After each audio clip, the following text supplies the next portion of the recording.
क्या मीनिंग होता है पता है सब लोगों को? इंफॉर्मेशन क्या होती है पता है सब लोगों को? और डेटा और इंफॉर्मेशन में क्या डिफरेंस है सबको पता है? नहीं पता? तो डाउट में आ गया था अभी। हाँ भाई रामन, कोई बात नहीं। तो डेटा, ये तो तुम्हारे लिए अच्छी बात है। पकड़ो इनमें से, बोलो किसी को, बोलो भाई जल्दी जल्दी जल्दी। ये तो मेरे लिए अच्छी बात होती है, टेंशन ना लिया करो। पकड़ो इनमें से किसी को और तीनों वर्ड खड़े होकर पूछो, ये बताएंगे। जो नहीं बताएगा उसे क्लास के बाहर कर दूंगा जल्दी, नहीं तो तुम्हें क्लास के बाहर करूंगा अगर देर करी तो। तुम्हें पता है मेरी क्लास के ये रूल्स है। चलो भाई बताओ उनको, उन्होंने तुम्हें चूज किया।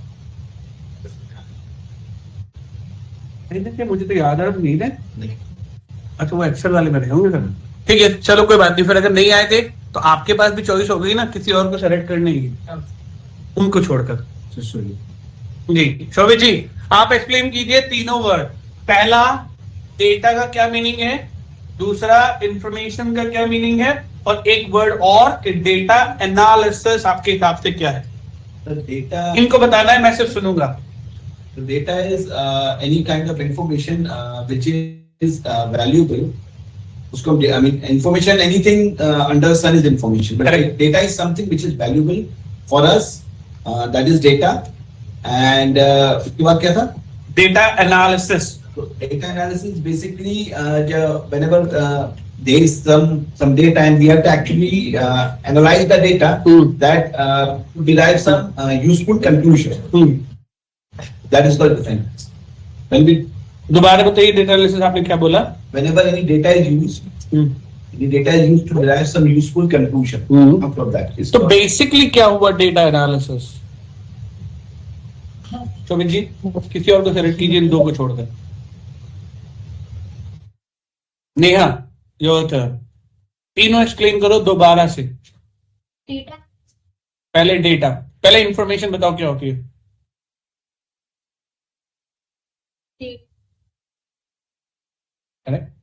इंफॉर्मेशन, हर चीज की इंफॉर्मेशन।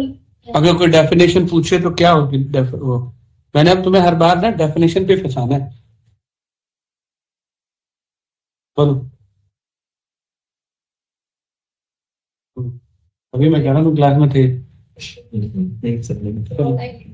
हाँ अभी क्लास में नहीं थे बट थे, मुझे नाम भी याद है। हाँ उन्होंने आंसर दिया था, तुमने सुना नहीं, कोई बात नहीं। बताओ। Any raw data that provides you any kind of information is the information. किसी भी तरह की कोई जानकारी दे, चाहे वो ऑडियो वीडियो ग्राफ पिक्चर किसी भी शेप में क्यों ना हो, रो मटेरियल हमारे पास जो है वो हमारे लिए इंफॉर्मेशन होता है। उसमें से जो मीनिंगफुल डेटा होता है, मीनिंगफुल इंफॉर्मेशन होती है, वो हमारे लिए डेटा है। और डेटा एनालिसिस आपने बिल्कुल सही डेफिनेशन दी थी, बस एक कीवर्ड आप मिस कर रहे थे, इज द प्रोसेस। बाकी सब कुछ ओके है, राइट? बाकी आपकी डेफिनेशन में कोई दिक्कत नहीं, लेकिन फंसाना भी मेरा ही काम है ना, आप जानते हो इस बात को। So data analysis is a process of analysing और finding the meaningful information, meaningful insight from your data.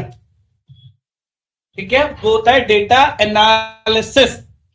उस प्रोसेस को, अब वो चाहे मैनुअली किया जाए या किसी टूल से किया जाए, तो जब टूल से करते हैं तो कहलाने लगता है डेटा एनालिटिक्स। क्लियर हो गया? तो बिना टूल के वो एनालिसिस रह जाता है, टूल इंप्लीमेंट होते हैं वो एनालिटिक्स होने लगता है। ठीक है, हमने कुछ और कीवर्ड्स को डिस्कस किया था। One is the role. What do you mean by role here? Data industry में आने वाले बहुत सारे रोल होते हैं। कौन कौन से रोल्स होते हैं गाइस? पहला होता है डेटा एनालिस्ट। एनालिस्ट कौन है? जो डेटा का विजुअलाइजेशन करता है। विजुअलाइजेशन करता है, वो तो एक्सेल में भी होता है।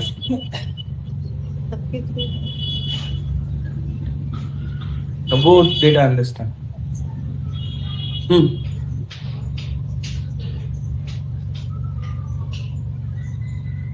डेटा को एनालाइज कंफ्यूज करना मेरा काम है, सही थे आप। ठीक है हाँ भाई इतनी जल्दी कॉन्फिडेंस लूज मत किया करो। अगर आपको लग रहा है आपकी डेफिनेशन सही है तो भले ही मुझे बोलने दो गलत हो, मुझे सिर्फ दूसरे को चेक करना है, क्योंकि जैसे मैंने कहा नहीं, ऐसा मत किया करो। अगर आपको लग रहा है सही है, स्टे विद दैट कि नहीं सर यही है। देखो एक सीधी सी बात है, जैसे मैंने आपको कहा ना ये गलत है, सामने वाला तो ही गया, जैसे दूसरे को आंसर देना ना, कहना यार सर इसका तो पहले ही सर ने गलत बता दिया, तो वो देगा गलत आंसर। ये स्ट्रैटेजीज होती है मेरी, ये चेक करने के लिए कि आपने सही में सीखा है, क्योंकि अगर आपने सीखा है तो मैं भले ही बोल रहा हूं वो गलत है, आपको पता है कि वो गलत नहीं है। क्लियर है? That's a difference. So guys देखो, जब हम बात करते हैं data analyst, it's a role, right? It's basically a certification इस बार, जहां आपको कंपनी सर्टिफाइड करती है या आपको डेजिग्नेशन देती है कि ये बंदा, देखो बेसिकली इसे डेटा एनालिस्ट क्यों कहते हैं।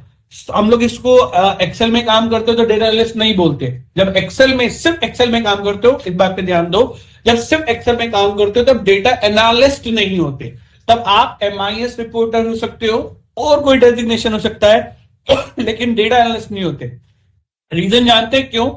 क्योंकि एक MIS को एक्सेल में डेटा मिलता है और एक्सेल में ही रिपोर्ट बनानी पड़ती है और ज्यादातर मैनुअली काम करना पड़ता है, सबसे ज्यादा मैनुअली काम करना पड़ता है आपको।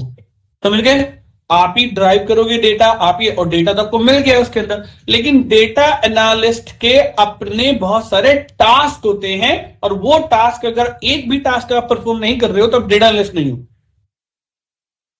मैं आपको टास्क बताऊंगा but not right now, will do it, discuss it later.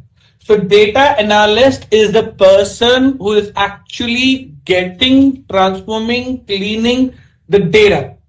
बंदा एक्सपर्ट होता है किस चीज में? उस टूल में जिसके थ्रू अपने डेटा से मीनिंगफुल इंसाइट्स निकालता है। You get it? Second role होता है बिजनेस एनालिस्ट। अब बिजनेस एनालिस्ट कौन होते हैं? तो जीरा यूज करता है, और जो धनिया यूज करते हैं तो पालक यूज करते हैं वो।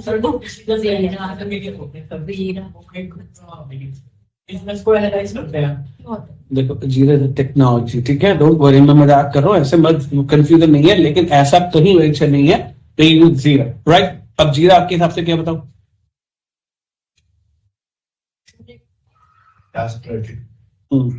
टूल है, right?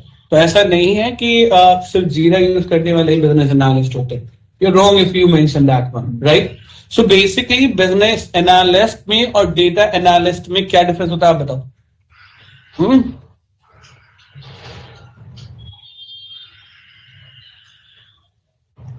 So business analysts are limited to a particular domain.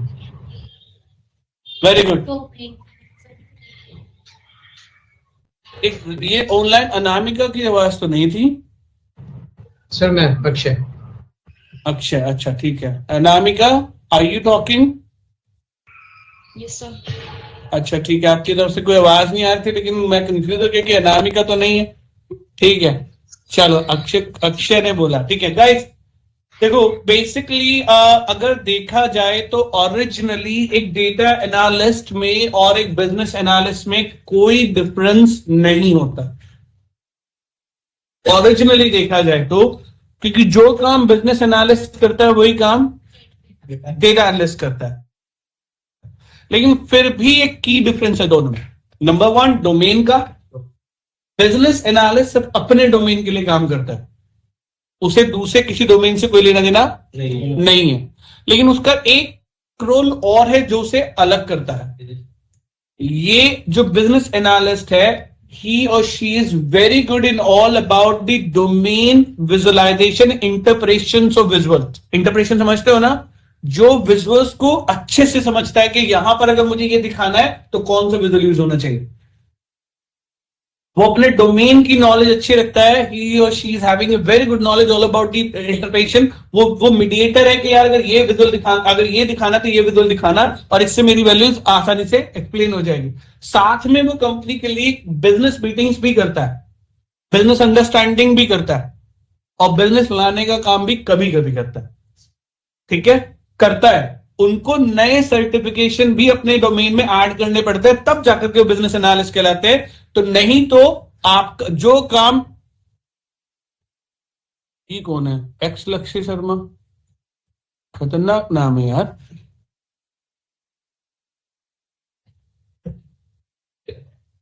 चलो कोई बात नहीं, वापस आते हैं, ठीक है। सो यहाँ पर हमारे पास बिजनेस एनालिस्ट और डेटा एनालिस्ट का जो मेन डिफरेंस है वो उनके डोमेन का है, प्लस बिजनेस नीड अंडरस्टैंडिंग करना भी है, जिसको डेटा एनालिस्ट से कोई ज्यादा फर्क नहीं पड़ता। देखो डेटा एनालिस्ट के लिए टूल की एक्सपर्टीज होना ज्यादा जरूरी है, क्योंकि उसको कल को बोल दिया जाएगा, उसको आईटी वाला बंदा आएगा, देखो भाई मुझे ना मैनेजमेंट ने बोला है कि मेरे पास जितने भी डिवाइसेस हैं, किसको कितने डिवाइस दिए गए हैं, कौन किसको यूज कर रहा है, नहीं कर रहा है, क्या अपडेट्स है, वो सारी इंफॉर्मेशन दो। अब मुझे यार करनी नहीं आ रही, तो नीड किसे पता है यहां पर? वो आईटी वाले बंदे को, राइट। डेटा किसके पास है? आईटी वाले के, लेकिन उसे करना नहीं आ रहा। ऐसे में कौन काम करेगा? Data analyst. डेटा एनालिस्ट को डेटा दिया जाएगा, भाई ये डेटा है, ये डिमांड है, मैं ये चीजें इससे कैलकुलेट करना चाह रहा हूं, मुझे हो नहीं रहा है। तो अब डेटा एनालिस्ट को इससे कोई फर्क नहीं पड़ता कि उसे आईटी की नॉलेज है या नहीं है, उसे पता है कि सर्वर किसे कहते हैं, नहीं कहते हैं, सीपीयू किसे कहते हैं, नहीं कहते, उसे नहीं मतलब, उसे सिर्फ मतलब है कि मेरे पास ये डेटा है, इस डेटा से उसने ये डिमांड की है, और इस डिमांड को मैं इस तरह से पूरी कर सकता हूं, ये कैलकुलेशंस करनी पड़ेंगी, ये ऑपरेशन लगाने पड़ेंगे, ये विजुअल्स लगाने पड़ेंगे, and I can deliver that one. तो आज उसने आईटी किया, कल को एचआर वाला आता है कि भाई कंपनी कह रही है कि एम्प्लॉय की परफॉर्मेंस निकाल के देनी है, भाई नहीं हो रहा मुझसे, ये रहा एम्प्लॉय का डेटा, ये चीजें चाहिए, नाउ ही और she is ready to deliver anything. That's the difference in between the data analyst and business analyst. Microsoft एक ही सर्टिफिकेशन लॉन्च करता है, चाहे बिजनेस एनालिस्ट हो या फिर डेटा एनालिस्ट।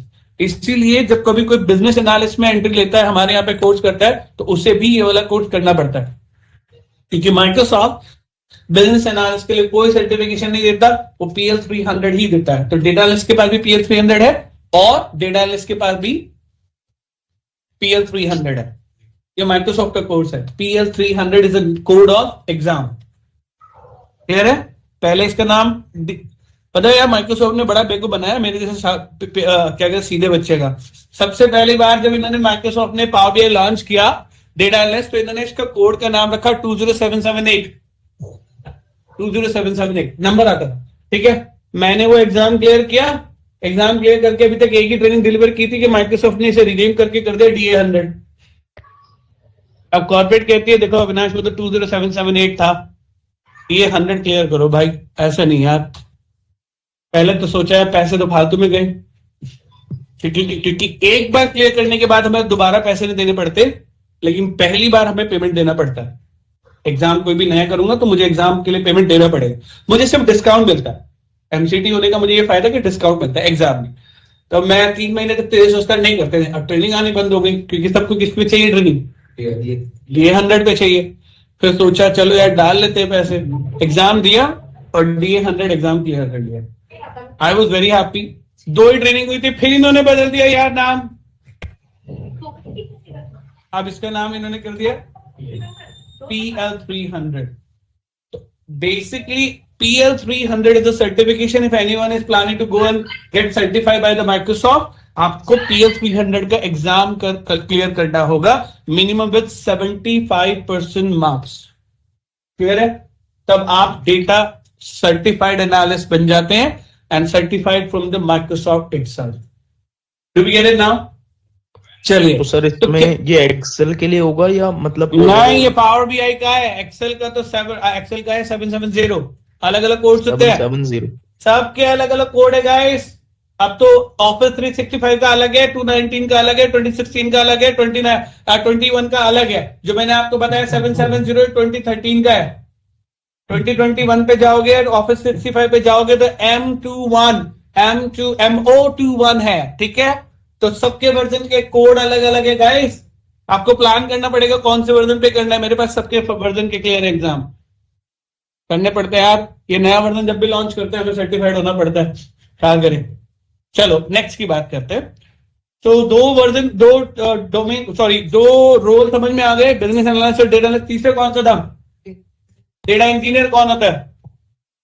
हमारे यहाँ क्या बोलते हैं? इंजीनियर। और अंग्रेज लोग क्या बोलते हैं? Engineer, not engineer. हमारे इंजीनियर बोलते हैं, लेकिन it's actually engineer, right? So who is the data engineer? जो डिप्लॉय करता है, डिजाइन करता है infrastructure all about the data management, data control, data flow, right, जिसे बहुत अच्छी नॉलेज होनी चाहिए दी क्लाउड आर्किटेक्चर की और साथ साथ ऑन प्रेमिसेस आर्किटेक्चर की। अब ये क्या होते हैं, दो नए कीवर्ड मिले ना। ऑन प्रेमिसेस मतलब करेक्ट, जो कंपनी अपने यहां सर्वर इंस्टॉल कराती है कि सारा डेटा मेरे ही सर्वर पर रहेगा, किसी दूसरे सर्वर पर नहीं। तो ऑन प्रेमिसेस मतलब हुआ with in the company infrastructure. Clear है? कंपनी की बाउंड्रीज के अंदर जो इंफ्रास्ट्रक्चर होता है उसे कहा जाता है ऑन प्रेमिसेस, राइट। लेकिन आजकल तो क्लाउड सर्विसेज बहुत आने लगी हैं। कंपनी क्या कहती है, यार ऑन प्रेमिसेस तो बहुत महंगा है, पता है ना, ऑन प्रेमिसेस बहुत महंगा होता है। एग्जांपल दे देता हूं, कोई बात नहीं, मैंने पहले भी दिया एग्जांपल। एक घर खरीदना हो तो 50-60 लाख रुपए चाहिए, और वही घर किराए पे लेना हो तो 10-20 हजार रुपए में भी काम हो जाता है ना। तो जब आपको घर खरीदना होता है तो कितना कुछ चाहिए, कालीन बिछाओ, सोफा लाओ, ये करो वो करो। और जब रेंट पे लेना हो तो फुल फर्निश ले लो, क्या दिक्कत है, 20-30 हजार रुपए दे दो, है ना। तो यही है क्लाउड का डिफरेंस। क्लाउड में आपको सारी सर्विसेज ऑलरेडी बिल्ड मिलती हैं। क्लाउड में पूरा जो हार्डवेयर है वो आपको नहीं चाहिए, आपको सिर्फ वो हार्डवेयर चाहिए जिससे चीजें रन करनी है आपको। ठीक है, सब कुछ कौन हैंडल कर रहा है, सर्विस प्रोवाइडर, जैसे कि अज्योर हो गया, गूगल हो गया, Amazon हो गया है, AWS वगैरह जो है ना, तो GitHub हो गया, ऐसे बहुत सारे हमारे पास हैं जो आजकल क्लाउड सर्विसेज प्रोवाइड कर रहे हैं। तो सारी सिरदर्दी उनकी, कुछ फेल होगा उनका, कुछ काम नहीं करेगा उनका, हमारा कुछ नहीं। हम तो मंथली पे करेंगे। अब मंथली पे वो पर मेंबर लेते हैं या मंथली लेते हैं, क्या लेते हैं, वो अलग अलग प्लान है, सब्सक्रिप्शन प्लान बोलते हैं उसको, राइट। सो जब बात करते हैं ऑन प्रेमिसेस की तो बहुत एक्सपेंसिव होता है। क्यों? कंपनी को हार्डवेयर खरीदना पड़ता है, उसको उस इंफ्रास्ट्रक्चर के लिए बिल्डिंग चाहिए, बिल्डिंग को, उसे सर्वर्स को ठंडा रखने के लिए एसी चाहिए, उसके बाद वो बंदे चाहिए जिन्हें वो नॉलेज हो, कौन सी, इंस्टॉल करने वाली। कल को कोई ऊपर नीचे नेटवर्क आगे पीछे भी जाएगा तो नेटवर्किंग को हैंडल करने वाले बंदे चाहिए, राइट। उससे अलग जब कोई चीजें रिस्पॉन्स नहीं करेगी उनको मेंटेन करने वाले बंदे चाहिए टाइम टू टाइम, और सॉफ्टवेयर अपडेट हो गए तो फिर हो गई गड़बड़, है ना। तो क्लाउड में ऐसा नहीं होता। क्लाउड में अगर कोई सॉफ्टवेयर अपडेट होगा तो कंपनी खुद प्रोवाइड करेगी, भाई मंथली पैसा ले रहे हो, इसी बात पे तो ले रहे हो। तो इसलिए ज्यादातर कंपनी आजकल कहां जाने लगी है। हाँ जी विक्रम बोलिए आप। सर डेटा सेंटर क्या है? डेटा सेंटर क्लाउड सर्विसेज ही है एक तरीके की, ठीक है, उसे डेटा सेंटर बोल देते हैं। डेटा सेंटर को डेटा वेयर हाउस भी बोलते हैं, ठीक है। देखो जिस तरह से वो सब्जियों का वेयर हाउस होता है ना, जो हमारा एफडी है, वो क्या है, फूड कॉर्पोरेशन एफसी है, क्या फूड कॉर्पोरेशन ऑफ इंडिया क्या करता है, वो इनका कलेक्ट करके रखता है। क्यों रखता है? स्टोरेज करके। बिल्कुल, कोई डिजास्टर हो जाए, अगर नेचुरल डिजास्टर हो जाए तो एटलीस्ट, भारत तो एक ऐसी कंट्री है जिसके पास इतना अभी इकट्ठा है कि अगले 8 महीने का, तो 8 महीने का 3 साल का 3 साल वो पूरी पब्लिक को खिला सकता है। This is the only country in the world. जो राशन बांट रहे हैं वो एक्चुअली में पता है, मैं बताता हूँ उसमें क्या होता है। एक टाइम के बाद आपकी कोई भी चीज ना वेस्ट हो जाती है, खत्म होने लगती है, चाहे वो गेहूं की ना हो, तो गवर्नमेंट के पास कोई सोल्यूशन भी नहीं। उनको वो जो वेस्ट होता जा रहा है अपनी टाइम पीरियड के बाद एक्सपायर हो जाएगा, तो वो उनका निकालना है, और बेचेंगे तो है नहीं, वो खराब नहीं है, लेकिन उसको निकालना बहुत जरूरी है। एक्सपायर होने से पहले पहले उसको निकाल देना। तो गवर्नमेंट वो दे दिया फ्री में भी, बिल्कुल वो देना बहुत जरूरी है भाई, जिससे निकलता रहे, नया आता रहे, नया ऊपर चलता रहेगा, नीचे वाला चलता रहेगा। तो अभी इतना है कि वो 5 साल तक फ्री बांटा जा सकता है, इसलिए दोबारा से गवर्नमेंट ने अनाउंस भी कर दिया कि 2028 तक तुम दे देंगे फ्री, ले लो कोई बात, ठीक है, इतना है हमारे पास। तो yes, that something is called warehouse. इसी तरीके से डेटा वेयर हाउस होता है, ठीक है, जिसे हम लोग डेटा सेंटर्स भी बोलते हैं। डेटा वेयर हाउस एक वेयर हाउस सर्विस प्रोवाइड करता है जो डेटा का कलेक्शन करता रहता है अपने पास सेंट्रलाइज, और वहां से जो चाहे उसको एक्सेस करता है। तो ये क्लाउड बेस्ड। हाँ जी बोलो सर जी, आपकी स्क्रीन शो नहीं हो रही है। मेरी इसलिए नहीं हो रही क्योंकि मैं स्क्रीन शेयर नहीं कर रहा हूँ। Okay, thank you sir. इसलिए क्योंकि आज और एक और क्लास हमारी थ्योरेटिकली जाएगी। देखो गाइस, जनरली पावर बीआई को लर्न करने के लिए अभी वो टर्म पे मैं पहुंचा ही नहीं जो भी ओरिजिनली आपको यूज करनी है प्रैक्टिकली। तो ऐसी बहुत सारी टर्म्स आएंगी जिनकी नॉलेज होना बहुत जरूरी है। मैं नहीं कहता कि आप उसमें मास्टर हो, लेकिन बेसिक अंडरस्टैंडिंग होना जरूरी है।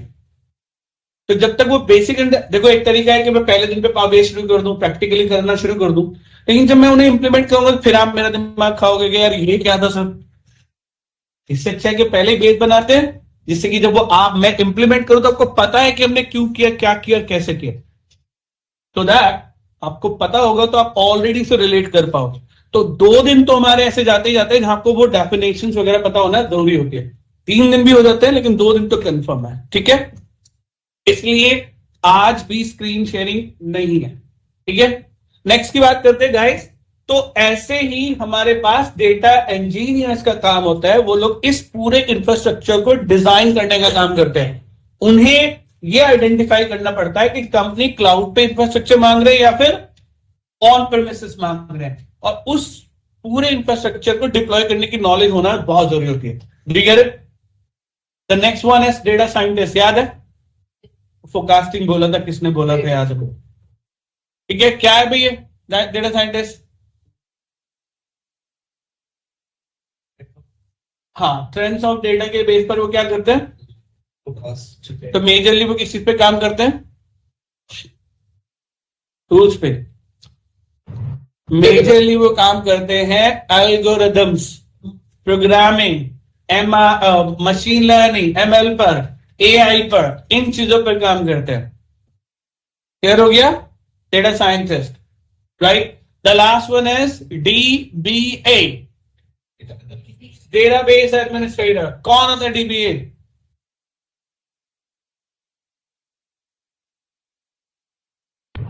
Who manages data storage? क्यों? ये काम तो इंजीनियर नहीं करता।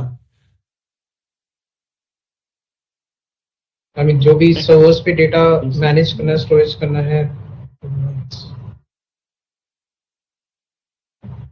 देखो गाइस, इंजीनियर का काम सिर्फ डिप्लॉयमेंट तक होता है। भाई वो है ना, कहना मजदूर आया, घर बिल्डिंग बना के चले गए, अब उसके बाद थोड़ी ना उनका काम रहता है। उसके बाद तो आपका काम शुरू होता है उसे मेंटेन करने का। तो यहां पर काम शुरू होता है डीबीए का, डेटा बेस एडमिनिस्ट्रेटर।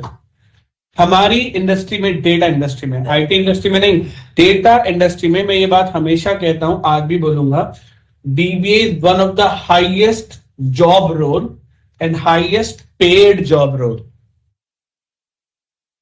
समझ गए? मतलब अगर देखा जाए और एक बार अच्छे डीबीए हैं तो 40-45 लाख का तो पैकेज बड़े प्यार से मिल जाता है, बड़े आराम से। लेकिन डीबीए बनने के लिए आपको पता है कितने साल पढ़ना पड़ता है और कितना कुछ पढ़ना पड़ता है। आपका नॉलेज कितना स्ट्रांग होना चाहिए। और डीबीए का एग्जाम क्लियर करना इतना आसान काम नहीं है। पीएल 300 फिर भी क्लियर हो जाता है, समझे। और पेमेंट और टाइम बहुत लगता है, अच्छा खासा, बहुत ज्यादा। 3-3, 4-4 साल वो कहते हैं ना आईएएस क्लियर करने में, आईपीएस क्लियर करने में लगा रहे हैं, ऐसे डीबीए का लगता है बहुत टाइम, बहुत कुछ। क्योंकि आपको सिर्फ नॉलेज से काम नहीं बनता डीबीए के अंदर। डीबीए में आप A to Z सब कुछ अच्छे से प्रैक्टिकली इंप्लीमेंट करके सीखते हैं। वहां पे इंफ्रास्ट्रक्चर मैनेज करना ही नहीं, डे टू डे एक्टिविटी को मॉनिटर करना, लोगों को क्या एक्सेस करने के लिए अलाउ किया गया है, क्या एक्सेस नहीं कर पा रहे हैं, क्या एक्सेस कर रहे हैं, कौन छोड़ के आ रहा है, उसकी रिस्पॉन्सिबिलिटी कौन ले रहा है, क्या लोगों तक डेटा पहुंच रहा है, नहीं पहुंच रहा है, क्या लोगों को सिक्योरिटी उसी उनके लेवल के हिसाब से मिली है, पता लगा है तो मैनेजर सिक्योरिटी मिल गई वीपी वाली, राइट। एचआर है, पता लगा बंदा सेल्स में है, लेकिन वो मैनेजर का वो देख रहा है मैनेजर की सैलरी कितनी है, राइट। तो ये सारी की सारी day to day activity, health, infrastructure, IT, सब कुछ कौन देखता है, कौन हैंडल करता है? डीबीए। इसलिए आईटी इंडस्ट्री में, डेटा इंडस्ट्री में साफ साफ बोला जाता है dBA is one of the highest paid job and highest taking responsibility about the data. Every day monitor होता है। आपको नहीं पता, आप कंपनी में काम करते हो, आपको नहीं पता चलता, आपके कंप्यूटर पे मॉनिटर किया जाता है व्हाट आर यू डूइंग। वो डीबीए का रोल है। तो कंपनी में कहते हैं कि कंपनी में ढंग के काम करो, बाहर जाए चाहे कुछ भी करो। ऐसा मैंने खुद ने किया है guys. Once I was a manager in one of the department, so मुझे वहां पे डीबीए का रोल भी दे दिया गया था, जबकि मुझे डीबीए की ठीक है अच्छी नॉलेज है, उतनी नॉलेज नहीं है। कह रहा है तू कर लेता है, तू कर ले, ठीक तू कर लेंगे। डीबीए के साथ विचार के साथ सबसे बड़ी प्रॉब्लम ये है, उन्हें ये मान लिया जाता है कि ये डेटा साइंटिस्ट भी कर लेंगे, डेटा इंजीनियरिंग भी कर लेंगे, डेटा एनालिस्ट भी कर लेंगे, बिजनेस एनालिस्ट भी कर लेंगे। हाँ, इंजीनियर भी उन्हीं को मान लेता है। ये तो बहुत बड़ा प्रॉब्लम है डीबीए के साथ विचारोगे। और ऐसे कुछ मेरे साथ भी हुआ। अब जब चीजें हाथ में आते तो फिर कंट्रोल हाथ में आता है, फिर तो मन करता है देखो क्या कर रहे हैं देखो क्या कर रहा है, वो क्या कर रहे हैं। And that's what we used to do, monitor everything. Like, are they really accessing the right things or not? Are they really using, like आपके URLs को ऑफ किया जाता है, किया जाता है, आप समझते हैं आईटी वाला करता है। आईटी वाला करता है, मैं मना नहीं करूंगा, आईटी क्या है, सिक्योरिटी सर्वर सब कुछ इसका है, लेकिन डेटा से रिलेटेड मॉनिटरिंग किसकी है? डीबी। वो आईटी नहीं करता, उसका आईटी से कोई लेना देना नहीं। क्लियर हो गया? ये सारी चीजें डीबीए की है। नाउ सर कौन करता है? हाँ जी सर, जो फायरवॉल होता है, फायरवॉल सिस्टम होता है, ये आईटी वाले करते हैं, इनका डीबीए से कोई लेना देना नहीं।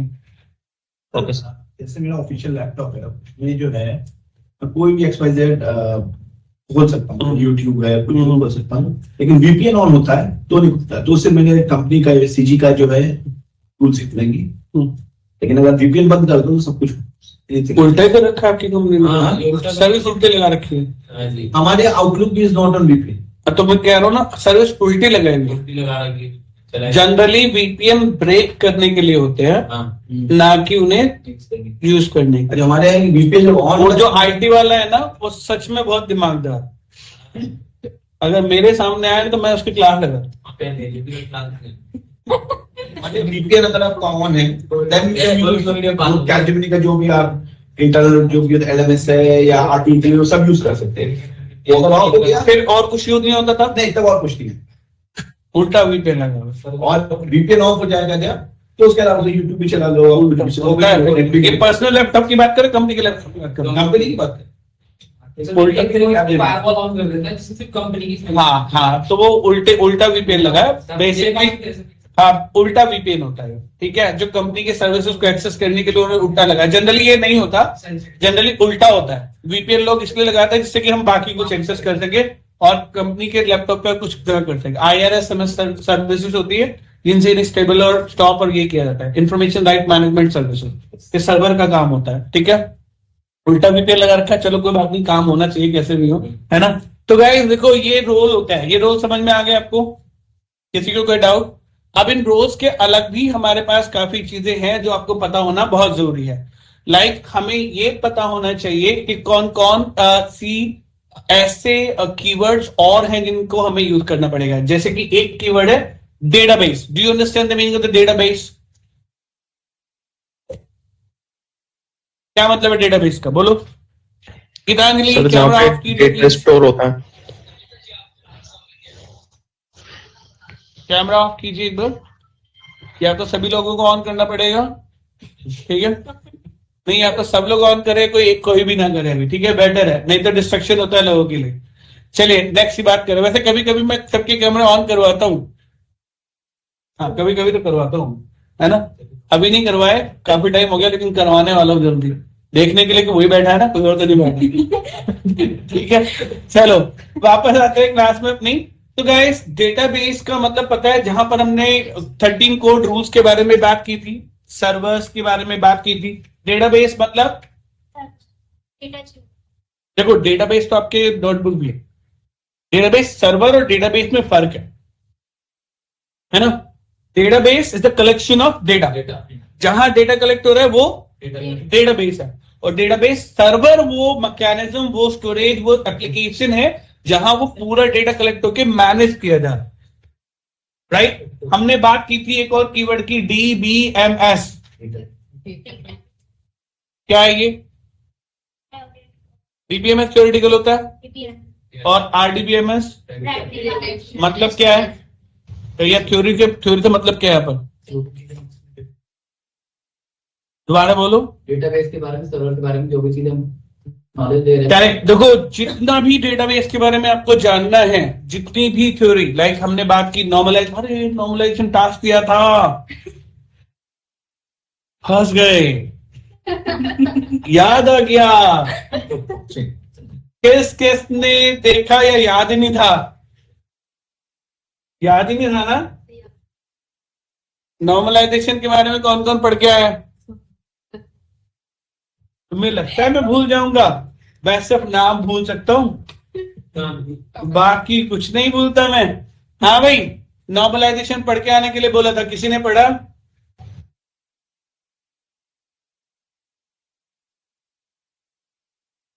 वो समझ में नहीं आया, लेकिन नॉर्मलाइजेशन समझ में आता भी नहीं है तो कोई बात नहीं, एक वीक और मिलेगा पढ़ा, क्योंकि समझाओगे तुम ही लोग मुझे, मैंने तो समझाना नहीं है, मुझे खुद नहीं आता तो कहां से समझाऊं।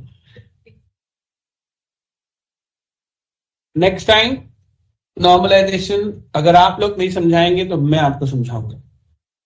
पर नॉर्मलाइजेशन पावर बीआई में प्रैक्टिकली इंप्लीमेंट होता है, इसलिए ये इंपॉर्टेंट है।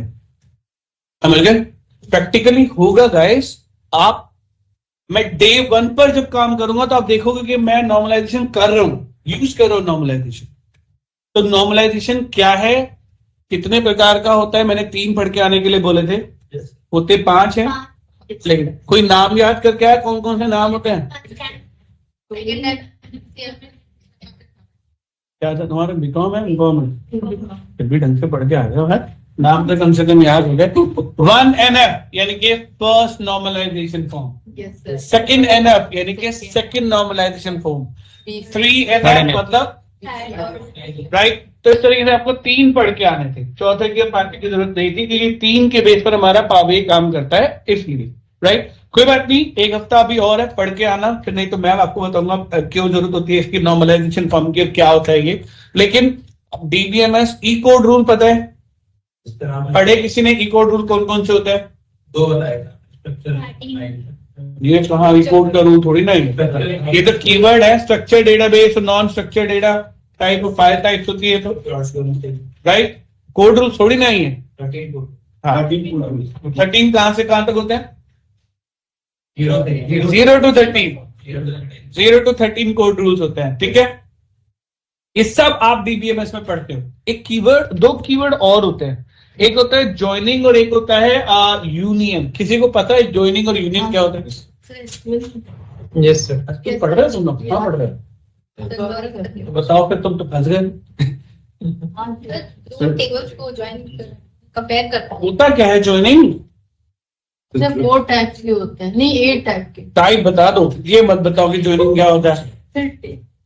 दो टेबल में कंपैरिजन क्या? कंपैरिजन मैंने कहा कंपैरिजन होता है।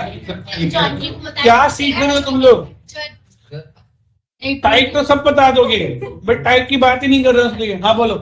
ज्वाइनिंग करते हैं, इनर ज्वाइनिंग, लेफ्ट ज्वाइनिंग, जो 2 डेटा होते हैं उनको ज्वाइन करता है, लेफ्ट के हिसाब से कॉलम इज राइट ना।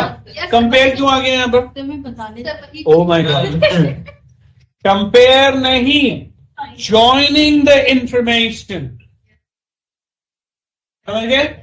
अब ये अलग है कि ज्वाइनिंग टाइप कौन कौन सी है, प्रैक्टिकली दिखाऊंगा, डोंट वरी।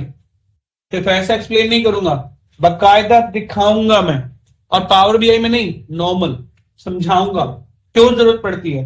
तो joining is the concept of combining the data of 2 or more than files. देखो, ऐसी पॉसिबिलिटीज आपके पास बहुत होगी, और ये भी पता है क्यों डिस्कस कर रहे, क्योंकि नॉर्मलाइजेशन का कॉन्सेप्ट है। जब नॉर्मलाइजेशन, आपका डेटा नॉर्मलाइज या डीनॉर्मलाइज फॉर्म में होता है, तो डीनॉर्मलाइज फॉर्म में ज्वाइनिंग की जरूरत नहीं पड़ती, लेकिन अगर नॉर्मलाइज फॉर्म में डेटा हुआ तो आपको ज्वाइनिंग और यूनियन की इंफॉर्मेशन होना जरूरी है। Joining is the concept of combining the data 2 or more tables। Correct, ठीक है। तो बेसिकली ज्वाइनिंग में आपकी 2 या 2 से ज्यादा टेबल के डेटा को मर्ज करना होता है। अब वहां पर कॉन्सेप्ट है left joining, right joining, full joining, inner joining, outer joining, ये अलग अलग कॉन्सेप्ट है। अब वो क्या होते हैं वो हम देखेंगे। तो यानी कि अब आपके पास एक टास्क और हो गया, क्योंकि आपने पहले वाला नहीं पढ़ा, तो ये बैठाऊंगा ना मैं, ज्वाइनिंग सब पढ़ के आओगे और नेक्स्ट टाइम मुझे एक्सप्लेन करो। लिख लो सबके सब, जो नहीं पढ़ के आएगा उसे क्लास नहीं मिलेगी। वो अंकल 3 है ना, नॉर्मलाइजेशन फॉर्म्स। नॉर्मलाइजेशन फॉर्म सारे पढ़ के आओ, 3 पढ़ना, सारे कम से कम 3 तो पता होने 5 होते हैं। नॉर्मलाइजेशन फॉर्म पढ़ना है और साथ में ज्वाइनिंग पढ़नी है। तो यूनियन क्या होता है भाई?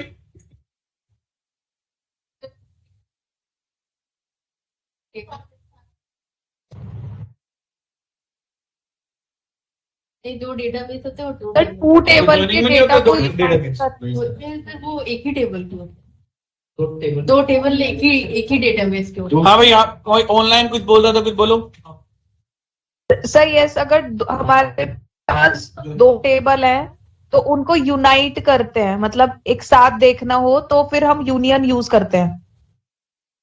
सर इसमें से डुप्लीकेट डेटा हटा दिए मैं जाते चाह हैं। नहीं रहा था, मैं तो प्रैक्टिकली value कुछ करके आती है, दिखाऊं, duplicate तुमने value मुझे आ ऐसे जाती कर दिया कि मुझे करके दिखाना पड़ेगा भाई।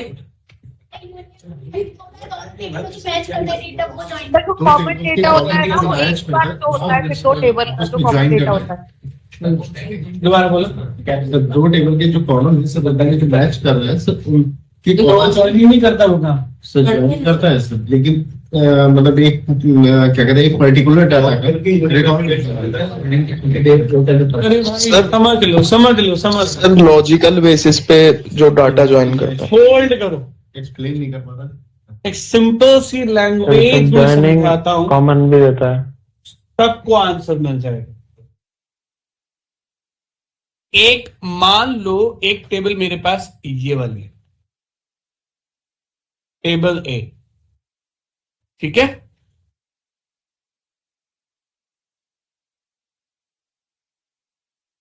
ऐसे ही मेरे पास एक और टेबल हो सकती है, 2 3 4 5 10 15 20 टेबल हो सकते हैं, नहीं हो सकती? इसको मैं टेबल बी मान लेता हूं, इसको मैं टेबल सी मान लेता हूं, ठीक है। 3 टेबल ले लेते हैं एग्जाम्पल के लिए, आसान रहे। अब इन तीनों टेबल को मर्ज करने के कौन कौन से तरीके हैं, पहले उस पर ध्यान दो, ठीक है, अपने आप आंसर मिल जाए। पहला तरीका, जहां पर आप टेबल ए के साथ टेबल बी के कॉलम को मर्ज कराना चाहते हैं, करेक्ट और नॉट, और इन्हें कन्वर्ट करना चाहते हैं 1 टेबल में, करेक्ट और नॉट एवरीवन? ये क्या कहलाया? ज्वाइनिंग। तो जहां पर आप 2 टेबल को कॉलम को मर्ज करके लाते हो वो कहलाती है ज्वाइनिंग। आप सही याद है, ठीक है। लेकिन अगर आपके पास इसी टेबल को एक नए तरीके से ऐड करना, टेबल ये है मेरी पहली टेबल है, अब जो टेबल बी का डेटा है ना वो एक्चुअली में इसके आगे का डेटा है, और जो टेबल सी का डेटा है वो भी आगे का डेटा है। ऐसा होता है ना, इस मंथ का डेटा आ गया, अब अगले मंथ का डेटा आएगा, अब अगले मंथ का आएगा, तो ऐसे में कॉलम मर्ज नहीं करते, रिकॉर्ड मर्ज करते हैं, और ये कहलाता है यूनियन। तो यूनियन के लिए क्या होना जरूरी होता है? कॉलम स्ट्रक्चर सेम होना जरूरी होता है। So where you are actually appending the records, आप records Can you explain the column structure? देखो, मान लो अगर यहां पर नेम नाम का कॉलम है, यहां पे एड्रेस है और यहां पर फोन नंबर है। अब अगर इस टेबल में मान लीजिए जेंडर हुआ तो आप इसे ऐसे नीचे ऐड कर पाएंगे? क्यों नहीं कर सकते? क्योंकि ये कॉलम मैच नहीं है। तो यूनियन के लिए क्या डिमांड होती है? स्कीमा मस्ट बी सेम, जबकि ज्वाइन के लिए ऐसा कोई रूल नहीं है। अच्छा, जॉइन में मतलब जो ये नीचे जो टेबल है बड़ा वाला, बिल्कुल, उसमें आपने सिर्फ ओके रिकॉर्ड ऐड कर दिए ना कॉल कि मेरे पास यहां पर 10 नाम थे, 25 नाम मेरे यहां पर थे, मैंने उन 25 नेम्स को यहां पर डाल लिया, और अगली टेबल में मेरे पास 150 नेम थे, मैंने उनको और नीचे ऐड कर दिया। ये क्या कहलाया?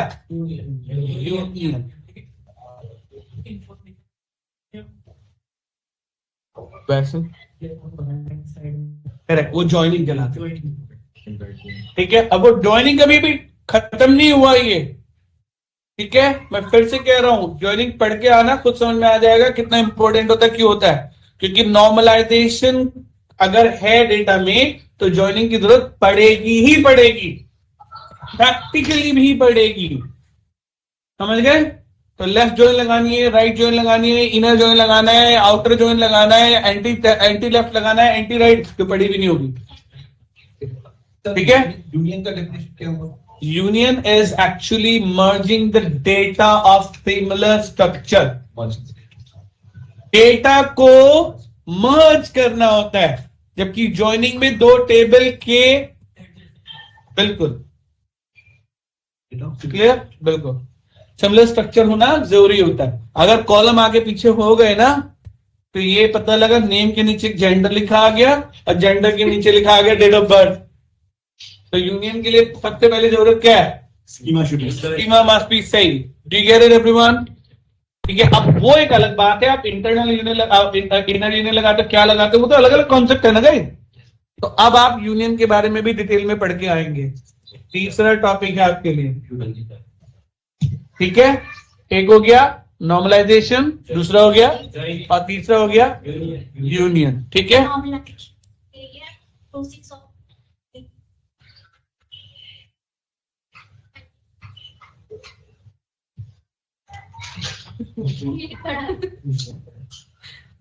देखो पहले पढ़ लो नॉर्मलाइजेशन के बारे में, क्योंकि अगर नॉर्मलाइजेशन नहीं पढ़ा ना, देखो रटाने को तो मैं दिखा दूंगा पावर में, मुझे कोई फर्क नहीं पड़ रहा, मुझे तो सिर्फ दिखाना, लेकिन नॉर्मलाइजेशन फॉर्म अगर आपको क्लियर नहीं है तो मैं जो कराऊंगा वो तो आप कर लोगे।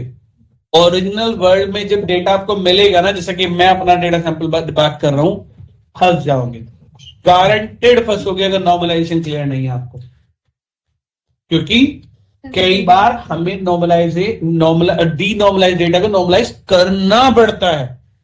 अगर वो नॉर्मलाइज नहीं है तो हमें प्रॉब्लम आएगी, समझे? तब हमें दिक्कत होगी।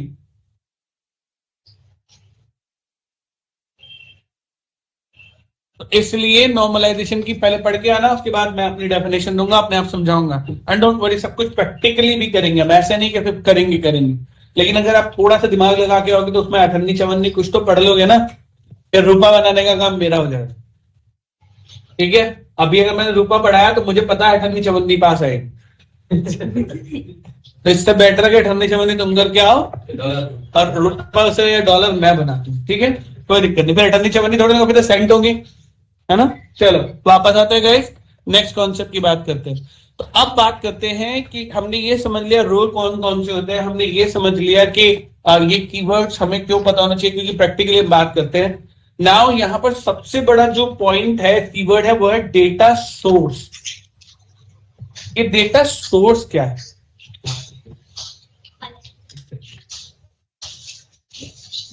देखो guys, data correct, majorly data analyst कभी भी डेटा फीडिंग नहीं करता, बिल्कुल नहीं करता। वो कभी डेटा फीडिंग नहीं करेगा, उसे डेटा प्रोवाइड किया जाएगा। अब जो डेटा उसे मिलता है ना, वो कोई गारंटी नहीं कि एक्सेल में ही मिले। हो सकता है वो CSV में मिल जाए, हो सकता है वो PDF में मिल जाए, हो सकता है वो कह दे कि भैया सर्वर वेबसाइट पे चल रहा है डेटा, वो उठा लो, है ना। फेसबुक पे भैया तुम्हें वो बनाना है, फेसबुक पे मेरे लोग कितने लोग लाइक कर रहे हैं, कौन डिसलाइक कर रहा है, बताओ मुझे कितने लोग फॉलो कर रहे हैं, नहीं कर रहे हैं। फिर भी आप मना थोड़ी ना कर दोगे अगर कोई कहने लगे बताओ मुझे मेरे कितने फॉलोवर हैं। पॉलिटिक्स में है ना, बिल्कुल भाई, पॉलिटिक्स से क्यों, हम तो कहीं भी एग्जांपल ले सकते हैं। लाइक अगर हम बात करें जॉन अब्राहम की, कितने फॉलोवर अभी जॉन अब्राहम ने पोस्ट किया, कितने लोगों ने लाइक किया, डिसलाइक किया, कैन बी एनीवन। तो data analysis is all about that one, जहां आपको पता करना है कि कितने लोग लाइक कर रहे हैं, कितने लोग रीपोस्ट कर रहे हैं, कितने लोग नहीं कर रहे, यूट्यूब पे कौन सी वीडियो ज्यादा वो की जा रही है, एक्सेस की जा रही है, सारा डेटा एनालिसिस रहेगा इस। और क्या है, उसके बेस पे ट्रेंड बनता है, राइट।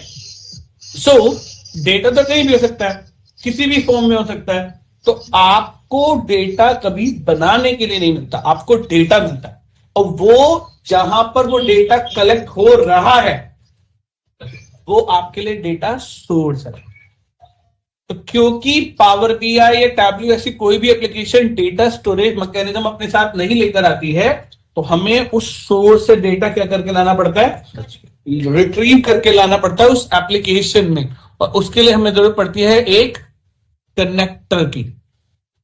किसकी? कनेक्टर की, डेटा सोर्स कनेक्टर। क्लियर हो गया? तो अगर आपने राइट कनेक्टर चूज नहीं किया तो आपका डेटा पूरी तरह से बिगड़ जाएगा। टैब्ल्यू या पावर बीआई जैसी एप्लीकेशंस हंड्रेड्स ऑफ कनेक्टर्स आपको देती है। पावर बीआई इस समय दुनिया में सबसे ज्यादा कनेक्टर्स देती है। हाँ जी विक्रम बताइए। सर किसी का माइक ओपन है, डिस्टर्बेंस हो रहा है। Everyone keep yourself on mute please.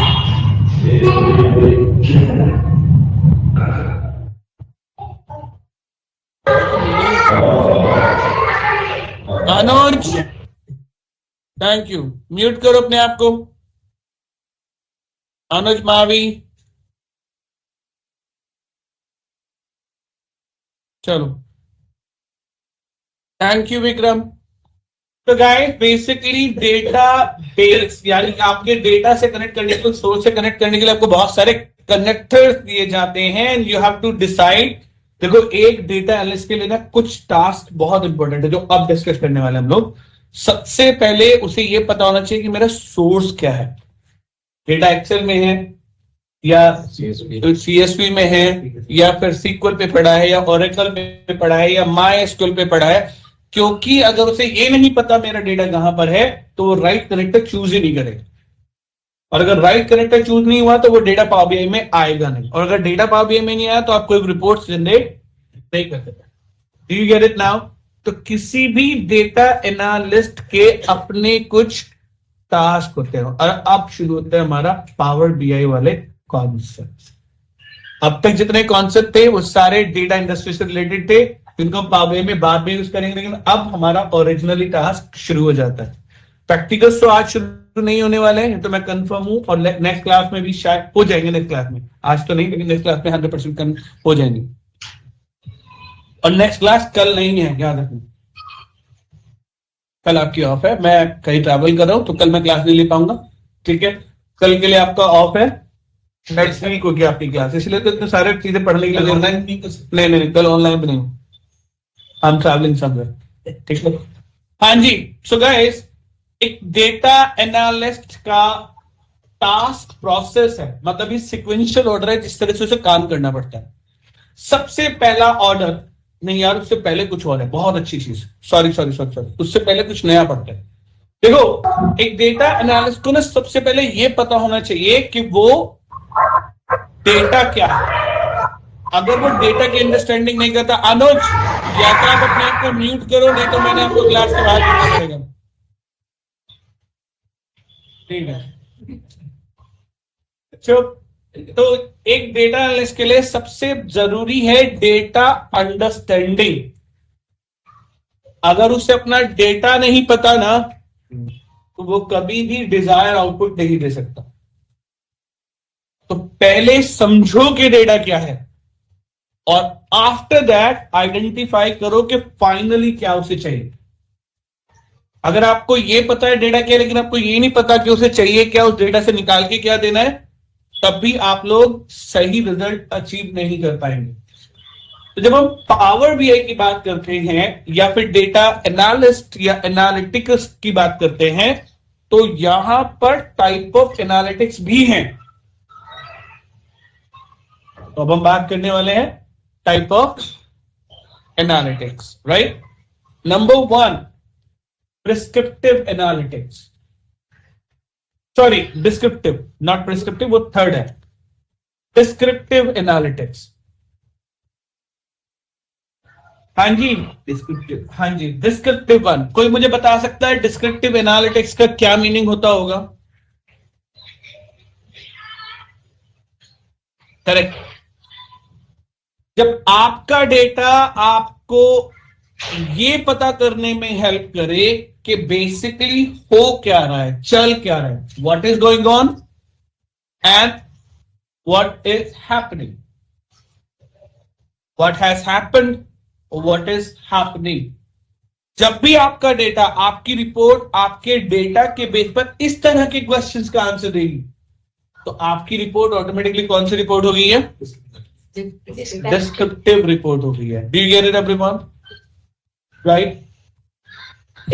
लेकिन हमें सिर्फ ऐसी रिपोर्ट नहीं बनानी, मेजरली अगर देखा जाए तो डिस्क्रिप्टिव रिपोर्ट्स बनती हैं, सबसे ज्यादा डिस्क्रिप्टिव रिपोर्ट बनती है गाइस।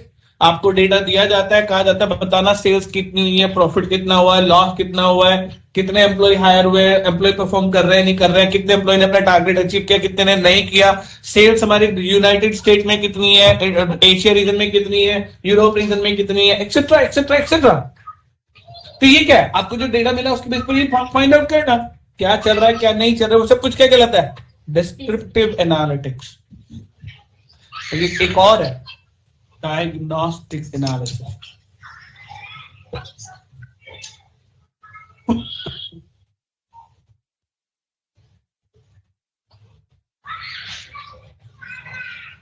सर सेकंड वाला क्या बोल रहे हैं? डायग्नोस्टिक। सर एक बार डिस्क्रिप्टिव फिर से एक्सप्लेन कर दीजिए। Descriptive when describe you what has happened and what is going on. This is called as descriptive analytics. Second one कौन सा बताया हम लोगों ने? Diagnostic. Diagnostic क्या है? क्यों हो रहा है? Why? भाई अगर मान लीजिए कंपनी ने एक टारगेट सेट किया था कि इस साल हम लोग यूएस में अपना नया बिजनेस ऑफिस खोलने जा रहे हैं और वो नहीं हो पाया, तो क्या ये सर्च करने की जरूरत नहीं है कि क्यों नहीं हो पाया? क्या हमारी मार्केट स्ट्रैटेजी सही नहीं थी, या हमारे रिसोर्स हम नहीं आइडेंटिफाई कर पाए, या हम लोग कस्टमर्स नहीं है हमारे वहां पर, हम यूरोप में सोचते रहे प्लान करने की यूएस में जा तो रहे, वो हमारे कस्टमर नहीं जो खरीदेंगे नहीं प्रोडक्ट, या हमारी टेक्नोलॉजी यूएस को मैच नहीं कर रही है, या हमारे पास बजट नहीं था, फंड नहीं था, हमारे एम्प्लॉइज वहां जाकर के स्टार्ट करने के लिए रेडी नहीं है ना, जी मैं तो इंडिया में ही काम करूंगा, सब कुछ भी हो जाए। भाई कोई ना कोई सपोर्टिव पर्सन तो चाहिए ना, राइट। मैनेजमेंट डिसीजन नहीं ले पा रहा है कि यूएस में ऑफिस खोलना चाहिए नहीं खोलना चाहिए, can be n number of reasons यार। कहते हैं यूएस में फिलहाल गवर्नमेंट के रूल्स पास नहीं हो रहे हैं, जो गवर्नमेंट पॉलिसीज है वो हमें अलाउ नहीं कर रही है ओन करना, जबकि हमारे पास सब कुछ अवेलेबल है। कैन बी और नॉट?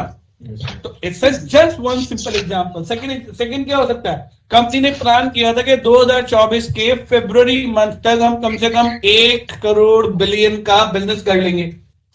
हिंदी इंग्लिश दोनों मैच कर दी मैंने, पर ठीक है चलेगा, ठीक है कोई बात नहीं। $1 बिलियन का प्लान किया था, लेकिन अभी तक हमने क्या किया? बिलियन तो छोड़ो, मिलियन तक भी नहीं पहुंचे। तो क्या कंपनी ऐसे में ये डिमांड नहीं करेगी भाई ऐसा क्यों है, हम क्यों नहीं कर पा रहे? तो जब आपकी रिपोर्ट इस तरह के क्वेश्चन का आंसर दे, why this thing is happening, why we are not able to achieve the target, why we are not able to get the things, तो आपकी रिपोर्ट कौन सी रिपोर्ट है? Diagnostic one. Do you get it everyone? The next one, prescriptive one. जैसे यहाँ पे country भी आती है कि यूएस में लॉन्च करना है और नहीं करना है, तो ऐसी वैसा भी लगता है उसको, मतलब कि जैसे यूएस में उनको लॉन्च करना, हमने सक्सेसफुली लॉन्च कर दिया, ठीक है ना, तो उसका भी हम कर सकते डायग्नोस्टिक क्या रहा है। वो डायग्नोस्टिक थोड़ी ना, डायग्नोस्टिक तो आपको हमेशा आंसर देगी वाई का। रीजन बताया, ये भी तो रीजन, अगर आप ये बताते हो कि वाई हमारा सक्सेस रहा, तो ये भी डायग्नोस्टिक है। जब भी क्वेश्चन का आंसर वाई होगा तो आपकी डायग्नोस्टिक रिपोर्ट है वहां, चाहे वो फेलियर की हो या अचीवमेंट की हो। क्लियर है भाई? हमने प्लान किया था अगले साल लॉन्च करने का, और हमने इसी साल में लॉन्च कर लिया। क्यों हो पाया ऐसा? क्या हो गया सच बता है ना? ऐसा क्या चेंजेस आए कि हमने अचानक से लॉन्च कर दिया कि प्लान अगले साल का था? तो डोंट थिंक यहाँ पे हमें वाई का आंसर देना पड़ सकता है लोगों को बताने के लिए, राइट? यहाँ हो सकता है ना भाई, इससे हम लोग लोगों को ज्यादा अप्रोच कर सके भाई हमारे सक्सेसफुल रेट इतना है, इसलिए हमारे पास आप हमारे पास अकाउंट खुलवाओ या हमारे पास ज्यादा इन्वेस्ट करो। Yes and no? तो why can be in any order, not only failure, it can be any reason. जब भी आपकी रिपोर्ट वाई का आंसर दे रही है तो वो diagnostic report. Third one, prescriptive. बिल्कुल, क्या लग रहा है इससे कौन सी रिपोर्ट बनती होगी? सर जो डिस्क्रिप्शन में हो यानी डिटेल में हो। डिस्क्रिप्टिव नहीं, प्रिस्क्रिप्टेड। प्रिस्क्रिप्टेड जो डॉक्टर प्रिस्क्राइब करता है वो वाला कीवर्ड है ये, प्रिस्क्रिप्शन। Prescriptive, right? प्रिस्क्रिप्टिव क्या होती है? डॉक्टर क्या करता है? डायग्नोस कर ली कौन कौन सी बीमारी है, अब उसका क्या देता है? वो सॉल्यूशन देता है ना? तो कंपनी ने प्लान तो कर लिया है कि इस साल हम नया ऑफिस खोलने वाले हैं, इस साल हमारा जो सेल है वो इतना होगा। अब ऐसा तो है नहीं कि घर बैठे रहो उतनी सेल हो जाएगी, इतना प्रॉफिट हो जाएगा। कौन कौन से एक्शंस हमें लेने पड़ेंगे उस टारगेट को अचीव करने के लिए? हमें नए ऑफिस खोलने पड़ेंगे या नहीं? नए बंदे हायर करने पड़ेंगे या नहीं? कहीं ऐसा तो नहीं हमें सॉफ्टवेयर अपग्रेड करने की जरूरत है, या सॉफ्टवेयर अपग्रेड है लेकिन लोगों की नॉलेज नहीं है, स्किल्स अपग्रेड करने की जरूरत है। हमारा मैनेजमेंट सही ढंग से काम नहीं कर रहा है, बाकी सब कुछ है, तो मैनेजमेंट में चेंजेस की जरूरत है या उनके स्किल्स अपग्रेड करने की जरूरत है, राइट? तो बेसिकली कौन से एक्शन लिए जाएं जिससे कि हम अपने टारगेट्स एंड ऑल को अचीव कर सके, और ऐसी रिपोर्ट जो एक्शन बताने में हेल्प करके अगर हम ये एक्शन लेंगे तो हम लोग ये काम कर सकते हैं। वो टारगेट 100% नहीं होता लेकिन एटलीस्ट हम अपने नियरेस्ट पहुंच सकते हैं। ऐसी रिपोर्ट जो अपनी ये चीजें बताने में हेल्प करे, कौन सी रिपोर्ट कहलाती है? प्रिस्क्रिप्टिव बात। तो डॉक्टर भी तो कभी कभी दवाई बदल देता है ना, प्रिस्क्रिप्शन में लिख दिया कि ये ले लो, इतना सुबह में लेना, शाम को लेना, एक सुबह उठने से पहले लेना, एक रात को सोने के बाद लेना। ध्यान दे दिया, चलो अच्छी बात, बहुत कम लोग ध्यान देते इस बात को। हाँ, एक सुबह उठने से पहले लेना दवाई, एक रात को सोने के बाद लेना, है ना? चलो ठीक है, बहुत हो गई मजाक। तो गाइस ऐसी ये प्रिस्क्रिप्शन में आपको क्या होता है, पता चलता है कि क्या क्या एक्शन लेने से प्रॉब्लम रिजॉल्व की जा सकती है और टारगेट अचीव किया जा सकता है। बट ऐसा नहीं है कि बीच में चेंज नहीं किया जा सकता है, चेंज सर्कमस्टांसेस की वजह से वो चेंज हो सकता है, राइट? द नेक्स्ट वन, 3 हो गई। द नेक्स्ट वन और कौन सी हो सकती है, कुछ सोचो। प्रिडिक्टिव। प्रिडिक्टिव मतलब फोरकास्टिंग, जहां पर हम फोरकास्टिंग करते हैं based on historical data trend. हम फ्यूचर के लिए टारगेट सेट करते हैं। हिस्टोरिकल डेटा, आपके पास जो डेटा है वो आज का है, अभी का है? पूरा पुराना ही डेटा है ना, कि कल ये हुआ था, परसों ये ट्रांजेक्शन हुई थी, आज ये ट्रांजेक्शन हुई है। तो अभी आपके पास पास्ट डेटा हमेशा पास का होता है। अगर 2 मिनट पहले भी किसी ने कोई ट्रांजेक्शन की होगी तो वो पास्ट डेटा हो गया ना। आपके पास लाइव डेटा कभी नहीं होता। लाइव मतलब इमीडिएट डेटा नहीं होता, कुछ सेकंड पहले भी अगर डेटा है तो वो भी कैमरा रिकॉर्डिंग होती है वो लाइव होती है ना? तो कैमरा रिकॉर्डिंग इसलिए वो एनालिसिस नहीं होती, वो सीधा क्या होता है, व्यू होती है, वो फीडिंग है, डेटा फीडिंग होगी वो, ठीक है? तो वहां पर जब एनालिसिस की बात आएगी तो आपके पास डेटा होना जरूरी होता है। तो डेटा के लिए तो वो कुछ सेकंड पुराना होता है, मेजरली रिकॉर्डिंग का। फ्यूचर के लिए तो कोई काम यूज नहीं कर सकते, है ना? लेकिन डेटा का तो अगर मेरे पास पिछले साल सेल्स इतनी थी तो अगले साल ट्रेंड को देखते हुए कि भाई ये हमारी सेल बढ़ रही की या घटेगी, टारगेट सेट किए जा सकते हैं। And that is what the forecasting one. Forecast में हमेशा प्रेडिक्शंस होते हैं, prediction, predicted one, right? Prediction मतलब अगर डेटा में ये कम अप एंड डाउन आए थे तो इस बेस पर हम लोग नेक्स्ट ईयर का प्लान कर सकते हैं कि भाई अभी इन्वेस्ट करना है, नहीं करना है, अभी मत करना यार, इस साल हम लोग फेलियर में रहे थे, टारगेट अचीव नहीं होते, तो अभी अगर और पैसा लगा दिया तो पता लगा हम डूब गए। या नहीं यार, इस साल हमारे 10% इंक्रीमेंट हुआ है सेल में, तो इस ट्रेंड को देखते हुए अगले साल 10% तो हम अपना अचीव करेंगे, प्लस 10% और डालेंगे, मतलब 20% का प्लान करते हैं। Can be, right? So these are the forecasting one. The last one, cognitive. Cognitive. देखो गाइस, मैं तो इसे हमेशा इंपॉर्टेंट वन मानता हूं, आप मानो या ना मानो ये आपके ऊपर डिपेंड करता है। और cognitive one, yes cognitive one अपनी लाइफ में भी यूज करता हूं मैं हमेशा। देखो जो लोग कॉग्निटिव को यूज करते हैं ना, उनके पास एक बहुत अच्छी चीज होती है, फेलियर के चांसेस ना के बराबर होते। ऐसा नहीं कि फेलियर होते ही नहीं, चांसेस कम होते हैं। और जितनी भी अच्छी कंपनीज हैं वो कॉग्निटिव एनालिसिस करके हमेशा चलती है। अब ये होता क्या है, उसे समझने से पहले कॉग्निटिव की कुछ बेसिक रिक्वायरमेंट्स हैं जो आपको पता होनी चाहिए। कॉग्निटिव एनालिसिस करने के लिए आपके पास अच्छा खासा एक्सपीरियंस एंड नॉलेज होना बहुत जरूरी है। अगर आपके पास अच्छा खासा एक्सपीरियंस और नॉलेज नहीं है तो आप कॉग्निटिव एनालिसिस आप कभी कर ही नहीं सकते, राइट? अब ये एक्सपीरियंस और नॉलेज की क्या जरूरत आ गई, समझाते हैं। देखो जनरली देखा गया कि कॉग्निटिव एनालिसिस हमेशा सीनियर मैनेजमेंट करता है, आप और हम कभी नहीं करते, क्योंकि उनके पास ही एक्सपीरियंस और नॉलेज होती है। Cognitive analysis is like a what if analysis. ये एक पूरी तरीके से व्हाट इफ होता है। व्हाट इफ कैसे, हमने कुछ चीजें प्लान की कि ऐसे ऐसे ऐसे ऐसे हम ये करेंगे, लेकिन because of sudden change in to the circumstances, कौन कौन से हो सकते हैं? डिजास्टर आ गया, नेचुरल डिजास्टर लाइक फ्लड आ गया, इलेक्ट्रिसिटी फेलियर हो गया, टेक्निकली टेक्नोलॉजी चेंज हो गई, या मैनेजमेंट में चेंज आ गया, right? Could be number of reasons. तो अगर सडन चेंजेस आ जाते हैं, जो चीजें जैसे प्लान की है वो ऐसे नहीं चल रही हैं, तो प्रॉब्लम को कैसे, उस सिचुएशन को कैसे हैंडल करना, ये आप और हम तो नहीं कर सकते ना, फ्रेशर्स बिल्कुल नहीं कर सकते। इसके लिए हमारे पास क्या होगा, अगर एक्सपीरियंस होगा पास्ट में, उतनी नॉलेज होगी कि भाई अगर ये फेलियर हम लोग देखते हैं तो हम ये भी एक एज अ ऑल्टरनेटिव साथ में लेके चल सकते हैं। कोविड के टाइम में इतनी सारी कंपनी जो बंद हुई है, वो ज्यादातर वो कंपनी बंद हुई है जिन्होंने कॉग्निटिव एनालिसिस नहीं किया था।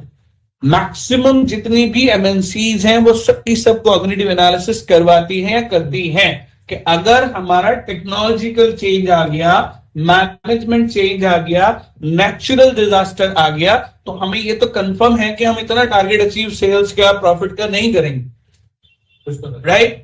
लेकिन हम ऑल्टरनेटिव लेके चल सकते हैं। जैसे कि कुछ लोगों ने क्या किया कि भाई उन्होंने पहले से लेके चला था कि अगर ऐसा होता है तो लोगों को घर से काम करने के लिए भी बोल सकते हैं, वर्क फ्रॉम होम। तो वो लेके चलते हैं कि भाई अगर सिचुएशन ये नहीं रही, प्रोजेक्ट फेलियर हो जाता है, प्रोजेक्ट चला जाता है, तो कौन सा ऑल्टरनेटिव प्रोजेक्ट है जहां हम अपने एम्प्लॉयज को यूज कर सकते हैं। जिन्होंने कॉग्निटिव नहीं किया उन्होंने धड़ाधड़ फायरिंग की या प्रोजेक्ट ही बंद कर दिया, नहीं हो रहा भाई हमसे, स्किल्स नहीं था, कुछ नहीं था। तो कॉग्निटिव एनालिसिस किसी भी बंदे के लिए, किसी भी कंपनी के लिए सबसे इंपॉर्टेंट एनालिसिस में से एक होता है। और जनरली ये आप और हम कभी नहीं करते, मतलब डेटा एनालिस्ट कभी ये काम नहीं करता है। ये काम हमेशा सीनियर मैनेजमेंट का होता है। सीनियर मैनेजमेंट आपके साथ बैठ करके कह सकता है कि भाई ये देखो सिचुएशन ऐसा है, इसको ऐसे दिखा दो, तो हम ये दिखा देंगे कि भाई ये हो रहा था और ये भी करने की पॉसिबिलिटी आ सकती है, तो ऑल्टरनेटिव लेके चलते हैं। एक कंपनी का एग्जांपल देता हूं गाइस, मुझे याद है क्योंकि मैं वहां पे लगभग 3-4 महीने के लिए रहा था, ट्रेनिंग ही थी मेरी। उस कंपनी के अंदर एक बड़ा अच्छा कॉन्सेप्ट है ना, रियली लाइक दैट। मैं उनके वाइस प्रेसिडेंट मेरे बहुत अच्छे फ्रेंड है, तो उनकी कंपनी में जब मैं पहुंचा तो उन्होंने जबरदस्ती हैकर बिठा रखे अपने यहाँ। सोचो, हैकर्स। अब कोई कंपनी अपने हैकर क्यों बिठाएगी? Ethical hacker, correct. उन्होंने हैकर्स क्यों बिठा रखे हैं कि आप ये ट्राई करो कि आप हमारा कितना डेटा निकाल सकते हैं, क्योंकि अगर आप निकाल पा रहे हो तो मतलब बाहर जो लोग अब ट्राई कर रहे होंगे, हैकिंग की ट्राई करेंगे, हमारे डेटा में सिक्योरिटी थ्रेट्स है। अभी अगर आप ढूंढ लोगे तो उस पर हम लोग कुछ ना कुछ सोल्यूशन ले सकते हैं। ये ऑल्टरनेटिव है भाई, वो लेके चलते। उनको पूरा दिन कुछ नहीं करना, उनको ये देखना है कि कंपनी के सर्वर में घुसने के कौन कौन से तरीके हैं, ऐसे करो, ऐसे करो, ऐसे करो, ऐसे करो, ऐसे करो। और वो कुछ दिन के लिए काम भी नहीं करते, उनको बेचारे को फंड में फालतू में खाली बैठे भी सैलरी मिल रही है, लेकिन हाँ वो ब्रीच करके भी कई बार दिखाते हैं। मेरे खुद के सामने उन्होंने 4 बार ब्रीच किया है 1 महीने में, और उसमें क्या हुआ, कंपनी ने कहा यार देखो हमारा तो पब्लिकली डेटा ऑन है, तो हैकर्स की, अब हम तो क्या सोचते हैं हैकर्स तो सिर्फ वही होते हैं बस बेचारे लूटने पीटने वाले, ऐसा नहीं है भाई। कंपनीज के अंदर अच्छी खासी जॉब है हैकर्स की, क्योंकि कंपनी को जानना है कि जो सिक्योरिटी मैंने लगा रखा है वो सिक्योरिटी सिस्टम काम कर रहा है नहीं कर रहा है, तो कैसे वेरीफाई करते हैं इस बात को। उन्हें वो बंदे चाहिए जो उसको तोड़ के दिखाए, जो उसको करके दिखाए कि ये करो, बैठो, तुम्हारा काम ही ये है, तुम और कुछ नहीं करोगे, तुमसे कोई नहीं। वो बेचारे बंद कमरे में बैठे रहता है जहां बिना परमिशन के ना कोई आ सकता है ना जा सकता है, और वो खुद भी ऐसे कमरे में जहां पर उनको परमिशन चाहिए बाहर निकलने के लिए, क्योंकि उनके पास डेटा भी ऐसा होता है। ऐसा नहीं है वो हैकर्स जो बैठे हैं अगर उन्होंने ब्रीच कर लिया तो उनके पास, समझ रहे हो किस लेवल का डेटा भी आ सकता है उनके पास, तो ऑब्वियसली उनके ऊपर भी सिक्योरिटी है। ऐसा नहीं कि वो ऐसे किसी भी रूम में बैठे हैं, उनके ऊपर भी सिक्योरिटी है। And I really like this method of the organisation. कहता अविनाश हमारी सारी वैल्यू सिर्फ डेटा की है, और अगर वो हमारा कर गया, क्रैक कर गया, तो इसका मतलब हम इसलिए हैकर्स हायर करते हैं वो लोग। तो मैं क्या हैकर्स को क्यों रखा हुआ है भाई? मुझे 3 बंदे मिले, हम लोग लंच टाइम पे मिले, भाई आप क्या कर रहे हो? We are hackers. मैं कहा हैकर्स यहाँ क्या कर रहे हैं? कह रहे सर हमारा काम ही है। मैंने कहा मुझे समझ में नहीं आया, मैंने वीपी को कॉल किया, मैंने कहा सर ये क्या कर रहे हैं यहाँ पे? तब उन्होंने बताया अविनाश हमारी एक कंपनी के अंदर पॉलिसी है, पूरे साल इन लोगों का काम सिर्फ हमारी सिक्योरिटीज को ब्रेक करना। ये ब्रेकिंग, हाँ जी ब्रेक करना, उस पे सॉल्यूशन देना। करेक्ट, वो ब्रेक कर रहे हैं, वो अपने सारी टेक्निक लगा रहे हैं कि तोड़ो, जितना तोड़ सकते हो, जितना डेटा निकाल सकते हो। जिस दिन ब्रेक होगा उसी दिन हम उसका सोल्यूशन निकाल लेंगे कि क्यों हो पाया और क्या इसका सोल्यूशन। तो व्हाट इज दैट ऑल्टरनेटिव, कि हमने सिक्योरिटी लगा दी है, लेकिन अगर सिक्योरिटी ब्रीच हो गया तो उसका क्या सोल्यूशन निकालना। This is called cognitive analysis. Do you get it now? Correct. तो कॉग्निटिव एनालिसिस साइबर सिक्योरिटी वाली आती नहीं, नहीं ऐसा किसने कहा? कॉग्निटिव एनालिसिस के लिए किसने कहा कि साइबर सिक्योरिटी होती है? नहीं, कॉग्निटिव एनालिसिस का एग्जांपल, ये तो मैंने तुम्हें एक एग्जांपल दिखाया था जहां मैंने देखा था, राइट? ये कॉग्निटिव कह सकते हो आप इसको। मैं एक एग्जांपल देता हूं कि अगर क्या कोविड आ गया था 2019 में, जिन लोगों ने कॉग्निटिव एनालिसिस नहीं किया था उन लोगों के पास एक ही सोल्यूशन बचता था, कंपनी शट डाउन करने का, और कुछ था ही नहीं। आपको पता है कितनी हजारों कंपनियां बंद हुई है कोविड आने पर, है ना? क्योंकि उन्होंने ऑल्टरनेटिव नहीं सोचा था कि अगर ऐसा कभी फेलियर होता है तो उसका ऑल्टरनेटिव क्या था। लेकिन ऐसी भी बहुत कंपनी है, मैं खुद जानता हूं ऐसी कंपनी है।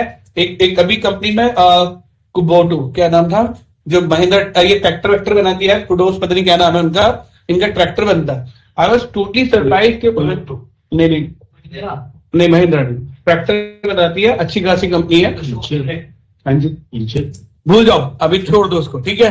उस कंपनी में जब मैं गया तो मैं बड़ा सरप्राइज हुआ जब एचआर ने मुझे बताया कि अविनाश सर जब कोविड आया था तो हमारी कंपनी ने कोई काम हमसे नहीं कराया, हम 2 साल के लिए घर पे खाली बैठे थे। लेकिन अच्छी बात जानते हो, टाटा ग्रुप और ये कंपनी ऐसी कंपनी थी जिनने हर महीने अपने एम्प्लॉय की सैलरी पे की है, कि काम अब बिलीव नहीं करोगे, हम लोगों को अच्छे खासे ऑफर पड़े पर वो कंपनी छोड़ने के लिए तैयार नहीं। सोचो, जिस समय कंपनी निकाल रही थी लोगों को, उस समय उन्होंने घर बिठाया, वो एक लेटर भी नहीं लिख रहे थे, क्योंकि वो मैन्युफैक्चरिंग यूनिट है, जब तक आप प्लांट में नहीं आओगे आप बेकार है ना। एस्कॉर्ट ट्रैक्टर की बात करो, एस्कॉर्ट का जो ट्रैक्टर है उसकी बात करो। उन्होंने पूरी हर एम्प्लॉय का, top management to the lower management, एक बंदे को फायर नहीं किया, गेट मैन तक को फायर नहीं किया, उसकी सैलरी भी उसके अकाउंट में 2 साल तक बिना काम करे डाली गई है। गाइस, ऑब्वियसली कंपनी ने फंड अगर दिया है तो बहुत कुछ सोच के दिया कि हमारे लोग जब बाहर नहीं जाएंगे तो उसका बेनिफिट हमें ही होगा, हम उनके रिसोर्स को और ज्यादा, और आज कंपनी उनसे बल्कि ज्यादा काम ले पा रही है, ले नहीं पा रही है, लोग कर रहे हैं। 8 घंटे में अगर पहले वो 4 घंटे काम करते थे, आज वही लोग, प्रोडक्शन अचानक कंपनी का बढ़ गया जबकि उन्होंने कोई चेंजेस नहीं किए। उस 2 साल के गैप का कंपनी को कितना बेनिफिट हुआ है कि जितना बेनिफिट वो अगले 5 साल में उठाते थे, आज वो साल भर में उतना बेनिफिट उठा पा रहे हैं। लोग अपने अपने आइडिया ले लेकर आ रहे हैं, सर ये करते हैं, सर ये करते हैं, सर, तो दैट इज रियली गुड। तो उन्होंने क्या किया, उसमें वो कॉग्निटिव एनालिसिस करके चले गए, लेट्स ट्राई दिस वन, इससे हमारी चीजें सिक्योर हो जाएंगी। And it happened that looks the management, Japanese company है, did a good job, really good job. यहाँ पे इंडियन ही है जो एस्कॉर्ट हैंडल कर रहे हैं इंडिया के अंदर, उनका जो शेयर है वो 48% का है, वो इंडियन ही है, ठीक है। लेकिन 62% जो है किसका है, 52% किसका है, जापानीज कंपनी का। लेकिन दोनों ने मिलकर डिसीजन लिया कि हम भी पेमेंट करेंगे, आप भी पेमेंट करो, कोई सैलरी किसी की रोकेंगे। And guys that make a big impact. उनके बंदों के पास मैं खुद देखा है कि लोग अच्छी खासी पैकेज ऑफर लेके बैठे हैं और वो डबल से भी ज्यादा है, लेकिन वो छोड़ने के लिए तैयार नहीं है। तो क्या इंपैक्ट पड़ा, कॉग्निटिव एनालिसिस का इंपैक्ट पड़ा ना। अगर फेलियर होता है किसी वजह से, प्रोडक्ट का फेल हो जाता है उनका, तो उनके पास प्रोडक्ट का भी फेल है। अगर प्रोडक्ट फेल हो गया तो दूसरे प्रोडक्ट पे ऑलरेडी काम चल रहा है कि इस प्रोडक्ट को भी लॉन्च करके देखो, क्या पता जिसका फेलियर का जितने चांसेस इसके हैं वो उतना रिकवर करा दे। तो ये सारा कॉग्निटिव एनालिसिस का है। Cognitive analysis not all about security and threat only, it's for anything. जो चीजें जिस तरह से प्लान की है, अगर वो उस सिचुएशन उस कंडीशन से नहीं चल रही है, तो क्या ऐसा ऑल्टरनेटिव हम लें जिससे कि ये चीजें, ये प्रॉब्लम, ये सिचुएशन हैंडल की जा सके। इसीलिए इसे कहा जाता है व्हाट इफ एनालिसिस। क्लियर है या नहीं है? तो cognitive and power BI has the capability to deliver any kind of report. समझ में आ गया? आप इससे कॉग्निटिव बना सकते हो, डिस्क्रिप्टिव बना सकते हो, डायग्नोस्टिक बना सकते हो, प्रेस्क्रिप्टिव बना सकते हो, कॉग्निटिव बना सकते हो। Power BI have all these kind of tools. The only thing is आपको पता होना चाहिए उसे कैसे यूज करें। Do you get it? So this is all about today's session everyone. Let's get it through the creative option भी कह सकते हैं। बिल्कुल ऑल्टरनेटिव, व्हाट इफ इसी को कहते हैं। ऑल्टरनेटिव ऑप्शन हमेशा लेके चलना चाहिए। सो गाइस कल आपकी कोई क्लास नहीं है, ठीक है। अब हम सीधा नेक्स्ट वीक मिलेंगे। Bye bye for the day. और ये पढ़ के आना प्लीज।